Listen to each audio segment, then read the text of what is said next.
तो यहाँ पे अपना टॉपिक है capacitance of a parallel plate capacitor without and with, है ना, dielectric medium between the plates. तो यहाँ पे एक पहला क्वेश्चन देखिए, आपको इससे रिलेटेड दो क्वेश्चन पूछे गए, एक मार्च 2018 और 20 में पूछा गया।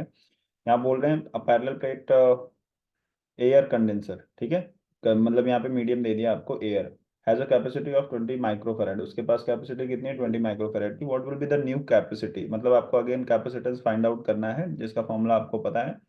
मैंने प्रीवियस क्वेश्चन में भी किया हुआ है और इसमें भी करेंगे हम लोग, A epsilon not upon D. लेकिन अगर मीडियम आ गया तो यहाँ पे के रखेंगे, और अगर मीडियम सिर्फ एयर है तो के की वैल्यू 1 होती है। The distance between the two plates is doubled. यहाँ पे कैपेसिटेंस तब फाइंड आउट करना है जब उनका डिस्टेंस डबल हो जाए। और दूसरा कंडीशन दिया है, if a marble slab of a dielectric constant, मतलब यहाँ पे आपको के की वैल्यू भी दी जा रही है, ठीक है। डाइलेक्ट्रिक कांस्टेंट जब वहां पे क्या हो जाए, आपका 8 हो जाए, उस टाइम पे कितना उसमें कैपेसिटेंस होगा, ये आपको बताना है। सो सबसे पहले आप गिवन नोट कर लीजिए, what is given over here. जैसा कि आपने देखा कि यहाँ पे 20 माइक्रोफैराड ये पहले गिवन है कैपेसिटेंस।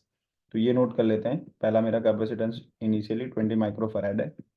एंड न्यू कैपेसिटेंस क्या होगा जब मेरा डिस्टेंस, सपोज करिए D2 जो होगा मेरा, वो D1 का डबल हो जाए, ठीक है। और दोनों केसेस में लाइक K1 और K2 दोनों भी एयर मीडियम है, तो दोनों की वैल्यू 1 1 होगी, है ना। मीडियम तो चेंज नहीं हो रहा क्योंकि यहाँ पे बोला है कि एयर, है ना, पैरेलल प्लेट एयर कंडेंसर, तो K1 K2 दोनों भी 1 1 होने वाले हैं, राइट। अच्छा, तीसरा कह रहे हैं कि अगर डाइलेक्ट्रिक कांस्टेंट, मतलब ये एक कंडीशन हो गई कि डिस्टेंस डबल हो जाए, और तीसरा कंडीशन है, दूसरा कंडीशन है कि K2 जो है या K3 जो है, अगर उसकी वैल्यू 8 कर दें, then what will be the capacitance. तो इसमें टू फाइंड क्या करना है उसको हम नोट कर लेते हैं। फाइंड करना है हमको new capacity if distance between the two plates is doubled.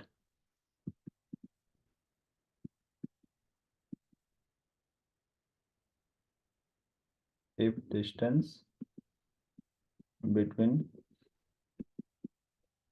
Plates is doubled, ठीक है। सो दैट मीन्स यहाँ पे जब आपका डिस्टेंस डबल कर दिया जाए तब आपको फाइंड आउट करना है, that is C2 is equal to what. And similarly दूसरा क्या, marble slab of dielectric constant, मतलब अगेन आपको न्यू कैपेसिटेंस फाइंड आउट करना है। न्यू कैपेसिटी कंडीशन क्या है, if marble slab is introduced, if marble slab of dielectric constant K is equal to 8 is introduced, ठीक है। तो दैट मीन्स हमें C3 फाइंड आउट करना है, ठीक है। So let's solve it. यहाँ फॉर्मूला क्या हो जाएगा, फॉर्मूला मैंने आपको बताया बेसिक। कैपेसिटेंस का फॉर्मूला क्या होता है, normally A epsilon not upon D होता है, बट जब मीडियम दे दिया जाए तो वहाँ के लिए हम के लगा लेते हैं, ठीक है। तो चलिए इस फॉर्मूले के हिसाब से हम पहला सॉल्यूशन पे जाते हैं, ठीक है। तो नॉर्मली हमारे पास C1 तो है, ठीक है। इनिशियली जो हमारा कैपेसिटेंस है वो कितना है, ए एप्सिलॉन नॉट, और के अपॉन यहाँ पे क्या रख लेते हैं, डी, ठीक है। लेकिन कैपेसिटेंस 2 है ना, यानी C2 क्या होगा जब ये हमारा, लाइक मैं यहाँ पे लिखूंगा ए एप्सिलॉन नॉट के, इसको मैं K1 बोल देता हूँ, इसको मैं K2 बोल देता हूँ, और नीचे मैं कर लेता हूँ D2, राइट। तो मुझे C2/C1 अगर मेरे को करना पड़े, क्योंकि मुझे C2 तो चाहिए, ठीक है, तो मैं क्या करूँगा, ऊपर लिखूंगा A epsilon not K2 divide by D2, ठीक है, and upon A epsilon not K1 divide by D1, right. अब यहाँ पे देखो ए एप्सिलॉन नॉट दोनों में सेम है, वो कट जाएंगे, और आपको K2 और K1 की वैल्यू भी सेम है, ठीक है। मैंने पहले बता दिया कि K2 for air 1, K1 for air is also 1, तो दोनों भी कैंसिल होने वाले हैं। तो बचेगा कौन, D1, और D1 जाएगा सबसे ऊपर, तो that is C2 upon C1 क्या होने वाला है, D1 अपॉन D2, राइट। तो यहाँ पे C2 अपॉन C1 लिखने के बाद D1 की वैल्यू कितनी है वो पता नहीं, बट D2 जो है वो D1 का डबल हो गया, है ना। कंडीशन यही थी कि जो D2 होगा वो क्या हो जाए, आपका D1 का डबल, ठीक है। तो D1 यहाँ पे कैंसिल होने वाले हैं, और C1 की वैल्यू भी हमें पता है, तो C2 upon C1 is equal to हो गया यहाँ पे 1/2। तो C2 इज इक्वल टू हो गया 1/2 into C1, that is 1/2 into 20 microfarad given था। तो इसको कट करने के बाद हमें मिला 10 माइक्रोफैरेड, तो C2 की वैल्यू क्या आ गई हमारी, 10 माइक्रोफैरेड, ठीक है। अब कि ये समझाओ। अब इसके बाद दूसरा कंडीशन जो है इसमें, एक आंसर ये हो गया आपका, C2 is equal to 10 microfarad.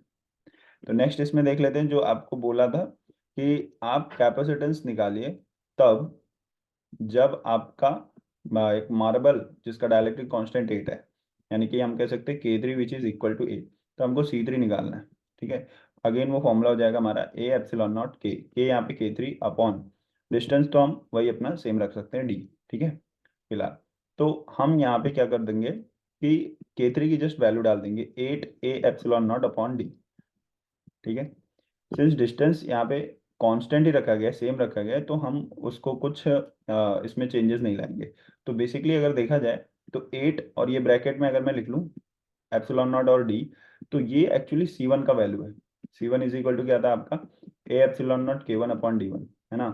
तो वहां से अगर कुछ चेंजेस नहीं हुआ है तो K1 की वैल्यू तो 1 थी, तो 8 एप्सिलॉन नॉट अपॉन D1 ये वैल्यू है, और C1 की वैल्यू आपको पता है 20 माइक्रोफैराड थी, राइट। तो यहाँ पे अगर वो वैल्यू हम पुट कर दें तो 8 इंटू 20 कर दिया तो कितना हो जाएगा ये 160 माइक्रोफैराड।